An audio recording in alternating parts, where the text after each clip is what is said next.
Creo que lo espectacular y los espectáculos han gustado en la humanidad desde tiempos antiquísimos, yo diría desde todos los tiempos. Miren la época en la que estamos y nuestros ojos siguen siendo atraídos por los fuegos artificiales, aunque ahora hay algo aparentemente mejor que los fuegos artificiales, que son los drones sincronizados. No sé si hayas visto esos espectáculos en donde centenares, incluso miles de drones forman figuras tridimensionales en la inmensidad de la noche y grandes multitudes se agolpan para presenciar semejante espectáculo. Los espectáculos nos gustan. Y seguramente la razón por la que nos gustan los espectáculos es porque estamos hechos para lo infinito, estamos hechos para lo grande. Y por consiguiente, cuando encontramos algo que es realmente grande, como que un chip, una tecla, un algo dentro de nuestro corazón vibra, porque eso estamos hechos para lo inmenso, lo inmensamente bello, lo inmensamente poderoso, lo inmensamente sabio, lo inmensamente grande. Bueno, estoy comentando esto porque en el Evangelio de hoy Cristo habla sobre el reino de Dios. Resulta que un grupo de fariseos le pregunta, bueno, pero ¿cómo es eso del reino de Dios?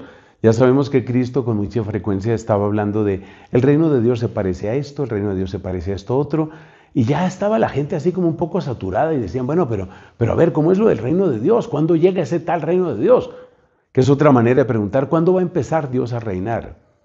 Y apenas cambiamos a este tipo de traducción, yo creo que todos estamos de acuerdo en que es una pregunta que nos interesa, que nos atañe profundamente.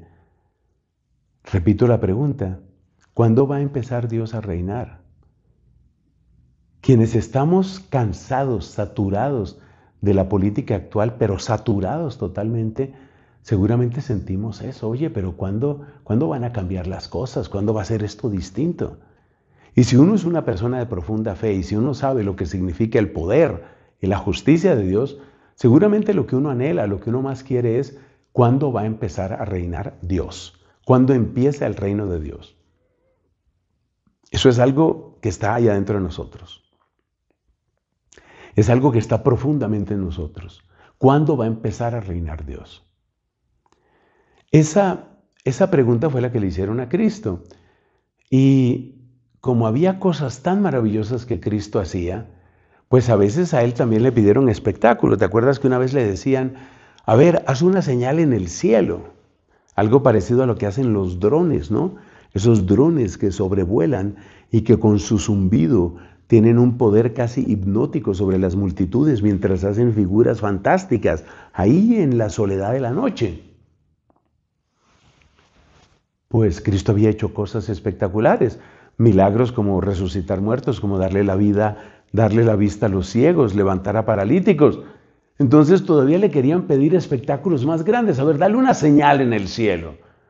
Algo así como si le dijeran, a ver, Cristo, ¿dónde están tus drones?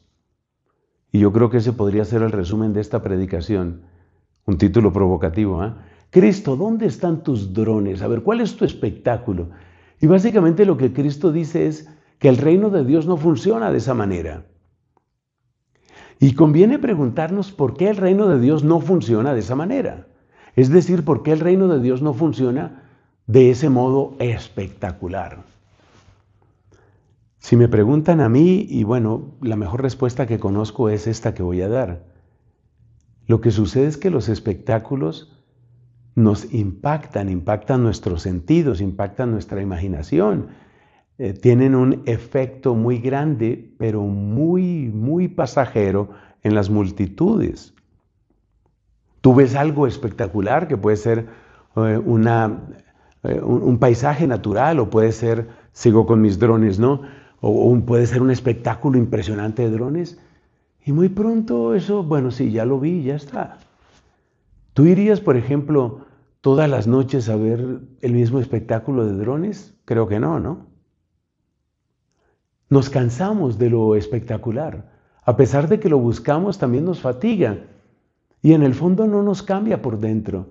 En el fondo, la persona egoísta que mira el espectáculo de drones sigue siendo una persona egoísta. La persona lujuriosa que contempla la más bella catarata, pues tomará muchas fotos, pero volverá a su lujuria. Y el envidioso, y el rencoroso, y el vengativo, y el orgulloso, y el que cree en supersticiones o en horóscopos, seguirá igual. Es decir, los espectáculos no cambian por dentro. Y por eso Cristo dice, es que el reino de Dios no es tema de espectáculos. El reino de Dios es tema de una conversión profunda, es tema de lo que sucede adentro. Y eso que sucede adentro a veces no es tan espectacular. Hace poco estaba en un retiro espiritual, algo muy lindo, organizado por esta comunidad, por Familia Espiritual, un retiro de sanación, conversión, liberación. Estuvimos en ese retiro. A mí me correspondió predicar, ayudar también con la confesión. Todo muy bello, todo muy bien organizado. Gracias a Dios, gracias a Dios. Pero ¿sabes qué me llamaba la atención? Que cuando tú miras a la gente que sale del retiro, pues ellos salen, muchos eran gente muy sencilla, muchos salen a buscar el transporte público. Salen ahí a buscar su autobús. Y si tú los ves subir en el autobús, tal vez si eres súper observador puedes ver un poquito de brillo en sus ojos, o tal vez no, pero es que lo que cambió estuvo adentro de ellos. Y ellos siguen comiendo básicamente lo mismo que comían antes, y siguen yendo al mismo trabajo que tenían antes. Sí, también se dan cambios exteriores, pero tú me estás entendiendo la idea. Lo más importante es lo que sucede adentro. Y Cristo quiere que no nos fiemos tanto de lo espectacular y grandioso, que en cambio son cosas que sí le fascinan al mundo. Más bien concentrémonos en ese cambio profundo, en ese cambio interior, que es el que más ama a Cristo y es por el que entregó toda su vida.